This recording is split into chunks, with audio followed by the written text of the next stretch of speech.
दोस्तों, स्कूटी योजना, चाहे वो कालीबाई स्कूटी योजना हो या फिर देवनारायण स्कूटी योजना हो, का ऑनलाइन फॉर्म कैसे भरा जाता है, इस बारे में इस वीडियो में आपको स्टेप बाय स्टेप जानकारी देने वाला हूं। तो चलिए वीडियो को शुरू करते हैं। तो दोस्तों, स्कूटी का फॉर्म भरने के लिए सबसे पहले तो आपको अपनी खुद की एसएसओ आईडी में लॉगिन करना पड़ेगा। जैसे आप लॉगिन पेज पे आओगे तो यहाँ पे आपको अपनी एसएसओ आईडी, अपना पासवर्ड ये कैप्चा इस बॉक्स में डाल के आपको लॉगिन पे क्लिक करना। जैसे आप इस पे क्लिक करोगे तो इस तरह से आप अपनी एसएसओ आईडी के अंदर लॉगिन हो जाओगे। कुछ इस तरह का इंटरफेस आपको दिखाई देगा। अगर इस तरह का इंटरफेस आपको नहीं दिखाई दे रहा है तो इस तरह का इंटरफेस दिखाई देगा, जहां पर कई तरह की एप्लीकेशन आपको दिखाई देंगे। यहाँ पे देखिए, एक एप्लीकेशन आपको ढूंढना है जिसका नाम है स्कॉलरशिप सीई। अगर वैसे ये नहीं मिल रही है तो यहाँ पे देखिए सर्च बार है, सीधा आपको यहाँ पे स्कॉलरशिप है वो लिखना। तो देखिए इस तरह से ये है एप्लीकेशन आ जाएगी। तो आपको इसी एप्लीकेशन पे क्लिक करना। लेकिन स्कूटी का फॉर्म भरने से पहले खास जानकारी मैं आपको देना चाहूंगा। सबसे पहले देखिए, आपके एसएसओ आईडी की जो प्रोफाइल है वो पूरी तरह से अपडेट होनी चाहिए। उस प्रोफाइल में आपका जो आधार है, आपका जन आधार है, वो पूरी तरह से अपडेट होना चाहिए। यदि वो अपडेट नहीं होगा तो आप ये फॉर्म नहीं भर पाओगे। और अपडेट करने के लिए यहाँ पे देखिए आपकी प्रोफाइल दिखाई दे रही है, पेंसिल का ऑप्शन है, क्लिक कीजिएगा और अपडेट है वो कर दीजिएगा। प्रोफाइल अपडेट करने के बाद आपको इस एप्लीकेशन पे क्लिक करना है। जैसे आप इस पे क्लिक करोगे, इसके बाद आपकी जो एसएसओ आईडी है वो स्कॉलरशिप पोर्टल पे रीडायरेक्ट हो जाएगी और कुछ इस तरह का इंटरफेस आपको दिखाई देगा। अब इसके बाद आपको नीचे कंटिन्यू सीईटीएडी माइनॉरिटी वाले ऑप्शन पे आपको यहाँ पे क्लिक करना है। अब जैसे आप इस पे क्लिक करेंगे, क्लिक करने के बाद देखिए यहाँ पे डायरेक्ट है आपकी प्रोफाइल ओपन हो जाएगी। यदि आप पहली बार इस स्कॉलरशिप पोर्टल पे लॉगिन कर रहे हैं तो शायद आपके सामने आपका जो जन आधार है वो मांग लिया जाएगा, उसे डालिएगा। जो भी मेंबर है, यानी जिस कैंडिडेट के लिए आप स्कूटी का फॉर्म भरना चाहते हैं, उसको सिलेक्ट कीजिएगा, ओटीपी से वेरीफाई कीजिएगा।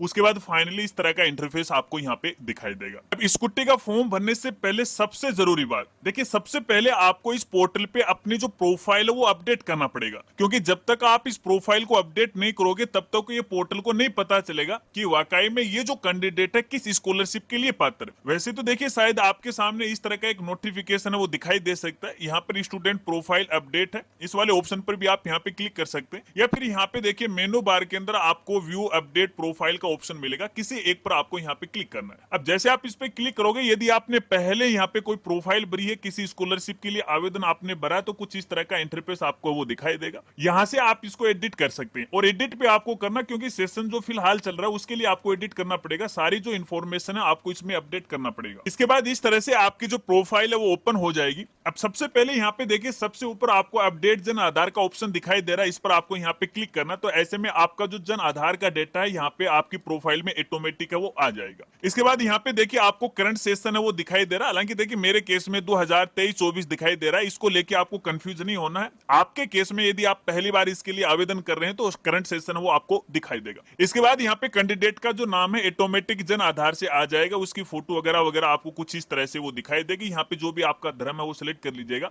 आपकी कैटेगरी है वो ऑटोमेटिक है, पहले से ही सिलेक्ट हुई मिलेगी क्योंकि जन आधार से ये डेटा है। इसके बाद आगे यहाँ पे आपकी जो वैवाहिक स्थिति है वो दिखाई देगी। आगे यहाँ पे देखिए आपके परिवार की जो भी इनकम है आपको यहाँ पे फिल करना है। उसके बाद जो संबंधित कैंडिडेट है जिसके नाम से आपने इनकम सर्टिफिकेट बनाया, उसके आधार नंबर आपको डालना है, वो वेरीफाई हो जाएगा। इसके बाद यहाँ पे जो भी आपके मोबाइल नंबर है और जो भी आपकी मेल आईडी है कुछ इस तरह से आपको डालना पड़ेगा। इसके बाद आपका जो भी परमानेंट एड्रेस है आपको यहाँ पे ऑलरेडी है वो दिखाई देगा। अगर ये ब्लैंक आ रखा है तो आप अपना पूरा एड्रेस है आराम से वो भर लीजिएगा। अगर यहाँ पे आपका जो करंट एड्रेस और परमानेंट एड्रेस दोनों सेम है या फिर अलग है तो आवश्यकता के अनुसार यहाँ पे ये नो में जवाब दे दीजिएगा। तो दोनों एड्रेस आप यहाँ पे अलग अलग है वो भी डाल सकते हैं। इसके बाद आपका जो भी निर्वाचन क्षेत्र है इसको आपको यहाँ पे सिलेक्ट करना है। इसके बाद आपका जो भी एमएलए क्षेत्र है आपको यहाँ पे सिलेक्ट है वो कर लेना है। इसके बाद आपको अपनी जो बैंक की डिटेल है वो आपको यहाँ पे देनी है। अब यहाँ पे देखिए बैंक की डिटेल किसकी देनी, केवल और केवल बालिका की। जिसके नाम से आप ये आवेदन फॉर्म भर रहे हैं उसी के नाम से बैंक खाता होना चाहिए। यहाँ पे अकाउंट नंबर है और स्टेट है, उसका एमएसआर कोड है, टोटल जानकारी आपको यहाँ पे वो देना पड़ेगा। इसके बाद कुछ दस्तावेज हैं आपको यहाँ पे अपलोड करना पड़ेगा। अब यहाँ पे देखिए सबसे पहले तो आपका जो भी मूल निवास जारी करने वाला डिस्ट्रिक्ट है वो डिस्ट्रिक्ट को आपको यहाँ से सिलेक्ट करना पड़ेगा। फिर यहाँ पे जो भी तहसील है यहाँ पे तहसील आपको सिलेक्ट करना है और यहाँ पे इनकम सर्टिफिकेट है आपको यहाँ पे अपलोड करना पड़ेगा। अगर फॉर्मेट डाउनलोड करना चाहते हो तो यहाँ से आप फॉर्मेट वो भी डाउनलोड कर सकते हो। उसके बाद लास्ट में आपको यहाँ पे टिक लगाना है, अपडेट वाले ऑप्शन पे आपको यहाँ पे क्लिक करना है। तो ऐसे में आपकी प्रोफाइल वो अपडेट हो जाएगी। इसके बाद यहाँ पे देखिए आपको न्यू एप्लीकेशन का ऑप्शन दिखाई देगा, इस पर आपको यहाँ पे क्लिक करना है। अब जैसे आप इस पे क्लिक करोगे तो सबसे पहले यहाँ पे देखिए आपका ओटीपी से है वेरिफिकेशन होगा, ओटीपी को सिलेक्ट कर लीजिएगा। ओटीपी भेजे है, इसको आपको यहाँ पे सिलेक्ट करना है। तो ऐसे में आपके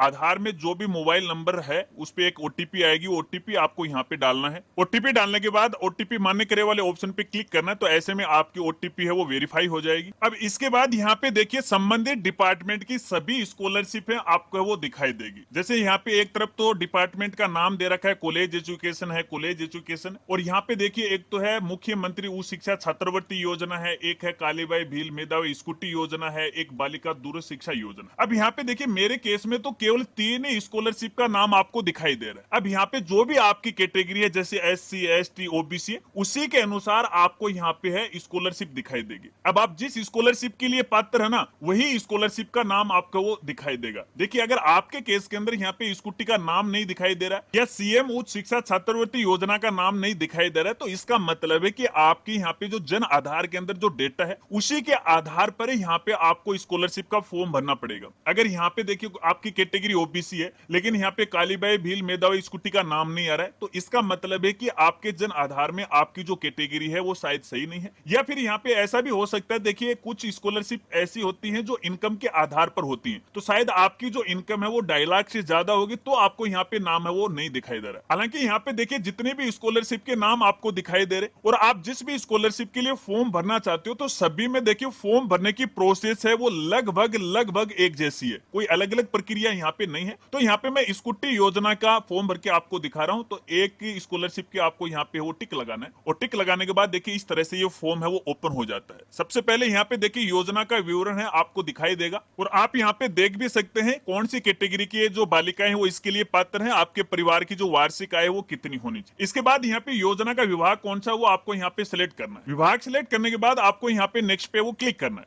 अब जैसे आप नेक्स्ट पे क्लिक करोगे तो सबसे पहले आपको उस कॉलेज या स्कूल की डिटेल आपको भरनी पड़ेगी जिसके अंदर आप यहाँ पे करंट में पढ़ रहे हैं। देखिए फिलहाल जो सेशन है, देखिए पहले ये सेशन गलत दिखा रहा था, अभी यहाँ पे देखिए सेशन है वो सही आ चुका है। अब जो भी आपकी यहाँ पे देखिए कॉलेज है वो कॉलेज कौन सी यूनिवर्सिटी के नीचे आती है वो यूनिवर्सिटी आपको यहाँ से सिलेक्ट है वो कर लेनी। जैसे आप यहाँ पे यूनिवर्सिटी को सिलेक्ट करोगे उसके बाद यहाँ पे जो भी कॉलेज है उसका नाम आपको कुछ इस तरह से वो दिखाई देगा। तो आप अपनी आवश्यकता के अनुसार अपनी कॉलेज को वो सिलेक्ट कर लीजिएगा। इसके बाद यहाँ पे आपका कौन सा कोर्स है वो सिलेक्ट कर लीजिएगा। तो यहाँ पे देखिए बाय डिफॉल्ट है वो आ जाएगा। इसके बाद यहाँ पे देखिए आपको अपना जो सेमेस्टर है वो सिलेक्ट करना पड़ेगा। मेरे केस में बाय डिफॉल्ट एक ही यहाँ पे आ रखा है तो मैं एक को है वो सिलेक्ट करता हूँ। इसके बाद आगे यहाँ पे जो भी एडमिशन की तिथि है वो एडमिशन की डेट आपको यहाँ पे डालना पड़ेगा। इसके बाद आपकी जो लास्ट क्लास है यानी कक्षा 12वीं की डिटेल आपको दिखाई देगी, यानी आपने जो लास्ट क्लास है वो कौन से साल में पास की थी, क्लास का क्या नाम था। उसके बाद यहाँ पे उस क्लास का जो डिस्ट्रिक्ट है वो कौन सा था, कौन से एरिया से आपने कक्षा 12वीं को पास किए, तो आप अपनी आवश्यकता के अनुसार डिस्ट्रिक्ट को यहाँ पे सिलेक्ट है वो कर लीजिएगा। इसके बाद आगे आपसे पूछा गया है क्या आपने 10वीं कक्षा में स्कूटी प्राप्त की है, तो आपको येस नो में जवाब देना है क्योंकि ये कक्षा 10वीं और कक्षा 12वीं दोनों प्रकार की बालिकाओं को ये मिलती है। इसके बाद आगे पूछा गया है क्या आप विमुक्त गुमंतु और अर्ध गुमंतु जनजातियों से संबंधित हैं, तो आप अपनी आवश्यकता के अनुसार ये सुनो में जवाब है वो दे दीजिएगा। इसके बाद आपका जो भी बोर्ड यहाँ पे रहा कक्षा 12वीं का वो बोर्ड आपको यहाँ पे सिलेक्ट है वो कर लेना। इसके बाद उसके रोल नंबर आपको यहाँ पे वो डालने। रोल नंबर डालने के बाद यहाँ पे देखिए परसेंटेज है, उसके जो मार्क्स हैं वो ऑटोमेटिक आ जाएंगे। इसके बाद यहाँ पे देखिए आपको जो लास्ट क्लास यानी कक्षा 12वीं की जो मार्कशीट है यहाँ पे आपको अपलोड करना पड़ेगा। उसके बाद यहाँ पे देखिए कैंडिडेट का जो नाम यहाँ पे आपको दिखाई दे रहा है क्योंकि ये कक्षा 12वीं की डिटेल है, ऑटोमेटिक है वो ले लेगा जब आप ऊपर यहाँ पे रोल नंबर वो डालोगे। इसके बाद आगे आपसे पूछा गया है कि जो लास्ट क्लास थी यानी कक्षा जो 12वीं थी उसमें आपका कौन सा संकाय था, तो आप अपनी आवश्यकता के अनुसार अपना संकाय है यहाँ से सिलेक्ट है वो कर लीजिएगा। इसके बाद वो स्कूल कौन सी थी, प्राइवेट थी या गवर्नमेंट थी, तो आप अपनी आवश्यकता के अनुसार सिलेक्ट कीजिएगा क्योंकि यहाँ पे देखिए ये जो डिटेल यहाँ पे भरवाई जा रही है मैटर करता है आपको स्कूटी मिलने का, क्योंकि गवर्नमेंट के अलग नियम है, प्राइवेट स्कूल वालों के लिए अलग नियम है, साइंस वालों के अलग हैं, आर्ट्स वालों के अलग हैं, तो ये सारी जानकारी आपको यहाँ पे सही सही वो भरनी पड़ेगी। इसके बाद आपसे पूछा गया क्या आपने आरटी छात्र के रूप में स्कूल में अध्ययन किया, यदि आपने प्राइवेट स्कूल में पढ़ाई पढ़ाई की हो, कक्षा 1 से लेके 8वीं तक आरटी के तहत पढ़ाई की है, तो आपको यहाँ पे वो यस करना पड़ेगा, अन्यथा आपको यहाँ पे नो करना है। चलिए इसके बाद आगे आपको यहाँ पे फीस की डिटेल है वो भरना पड़ेगा। अब यहाँ पे देखिएगा, यदि आप किसी प्राइवेट स्कूल या कॉलेज में आप पढ़ रहे हैं तो वहां की जो फीस आपने जमा करवाई है वो फीस आपको यहाँ पे डालना पड़ेगा। तो यहाँ पे आपने अभी तक कितनी फीस है वो जमा करवा दी है वो डालना है। यदि आप यहाँ पे देखिए किसी गवर्नमेंट कॉलेज या गवर्नमेंट स्कूल में पढ़ाई कर रहे हैं तो ऐसे में आपको यहाँ पे देखिए 0 है, यहाँ पे डालना पड़ेगा। यदि आपकी फीस का भुगतान हुआ है तो ऐसे में आपको जो फीस की रिसीट है वो आपको यहाँ पे अपलोड करना पड़ेगा। अपलोड कीजिएगा, यहाँ पे ब्राउज पे क्लिक करना है, पीडीएफ फाइल के अंदर इसे अपलोड है वो कर दीजिएगा। सारी डिटेल भरने के बाद है एक बार इसे सही तरीके से आपको यहाँ पे चेक करना है। उसके बाद लास्ट में देखिए आपको ये चेक बॉक्स देखने को मिलेगा, इस पर आपको यहाँ पे टिक लगाना है। उसके बाद आपको फाइनल सबमिट वाले ऑप्शन पे क्लिक करना है। अब जैसे आप सबमिट कर दोगे ना तो आपका फॉर्म है वो सबमिट हो जाएगा। और फॉर्म एक बार सबमिट होने के बाद आप अपने फॉर्म में किसी प्रकार का कोई बदलाव नहीं कर सकते। तो ऐसे में सही सही जानकारी आपको भरना है। देखिए मेरे केस में मैं इसे फाइनल सबमिट है वो नहीं कर रहा हूँ, क्योंकि मुझे आगे भी वीडियो बनाने हैं, सही सही जानकारी मुझे यहाँ पे भरनी है, क्योंकि आपके लिए एक डेमो वीडियो था। आपकी जानकारी के लिए बताना चाहूंगा, जब आप यहाँ पे अपना फाइनल फॉर्म भर दोगे तो फॉर्म भरने के बाद देखिए जैसे आप डैशबोर्ड पे क्लिक करोगे तो यहाँ पे आपके जो भी एप्लीकेशन नंबर आपको दिखाई देंगे। जैसे आप इस पे क्लिक करोगे, क्लिक करने के बाद आपके द्वारा जो भी यहाँ पे देखिए फॉर्म भरे गए हैं उनकी लिस्ट कुछ इस तरह से दिखाई देगी।